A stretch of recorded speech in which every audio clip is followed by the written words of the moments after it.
Even despite all his legal troubles, former President Donald Trump and his campaign pulled in $35 million in the second quarter of reporting. Joining us live now to discuss this topic and more is WSFA's Washington correspondent Peter Zampa. Peter, what does this tell us about his candidacy? Well, Mark and Rosanna, Mark, you say even despite, as some might say, because of his legal troubles, we're seeing this massive haul reported by his campaign team this week, saying that he brought in $35 million in the second quarter of this year. And if those numbers are correct, that's twice as much as he brought in during the first quarter. And this really does tell us a lot, sort of like what you were alluding to there, Mark, about his base and about his message right now and about his ability to really use his legal problems as a catalyst for his campaign, to talk directly to his voters, to first of all vehemently deny the accusations being lobbed at him, but also to say, look what they're not just trying to do to me, look what they're trying to do to you too. Look what this Justice Department is trying to do to us as Americans, and we need to clean house here. That's why you need to put me back in the White House. That's why we need to continue to fundraise.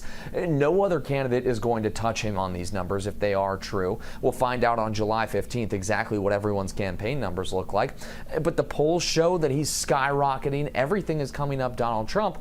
The only thing that might prove to be a hiccup is if he really does go behind bars, but innocent until proven guilty. We will not know for a long time whether he is guilty of all these things that the federal government is lodging his way. So until then, he's riding these legal problems high. It is a shift in politics over the years. I remember when I was younger, even just the hint of scandal or illegal activity would have taken a political candidate out of the arena. Things are much different now. Speaking of Donald Trump, his co-defendant in the documents case has been arraigned. That happened in Miami today. What's the latest in that case?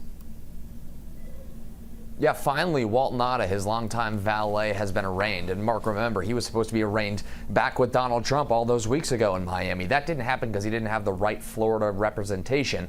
And then it got pushed to last week. He missed his flight down, and from what we understand, he still didn't have the proper representation. Well, today, finally, he pleaded not guilty with a proper Florida lawyer by his side to the 6 counts he's facing. And they're serious counts: obstruction of justice, lying to the FBI. All these things really add up to quite a few years behind bars if they are proven to be true. But really, Mark, the important thing is here, now we can really get this ball rolling. The trial was supposed to begin in August next month. That's not going to happen, almost certainly. But Jack Smith, the special counsel for the feds, said, look, why don't we start this thing in December instead? The Trump team, the Nauta team, have until Monday to respond to that request. But legal experts I've been speaking to say the Trump team wanted to drag this out for as long as possible. It's already been dragged out for a long time. Walt Nauta, again, just arraigned today. We'll see how much more the Trump team can drag this out, and if this trial begins before the primary season or not. President Biden is in South Carolina to give a speech today. What's the purpose of this trip?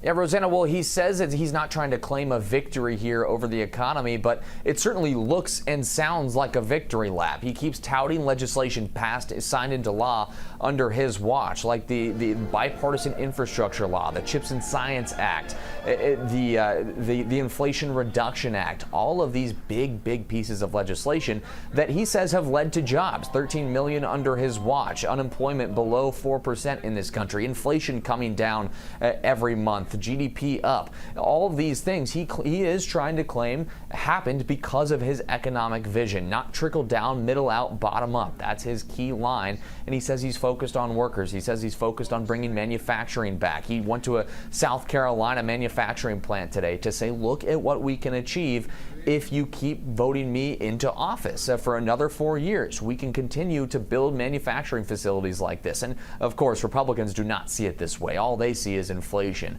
grocery prices higher, gas prices higher. Those are the things they're really keyed in on. So when they hear Bidenomics, a lot of them roll their eyes and say, it hasn't worked out for us so far. Covering the federal government, politics, and of course the presidential campaign, Peter Zampa, thanks a lot.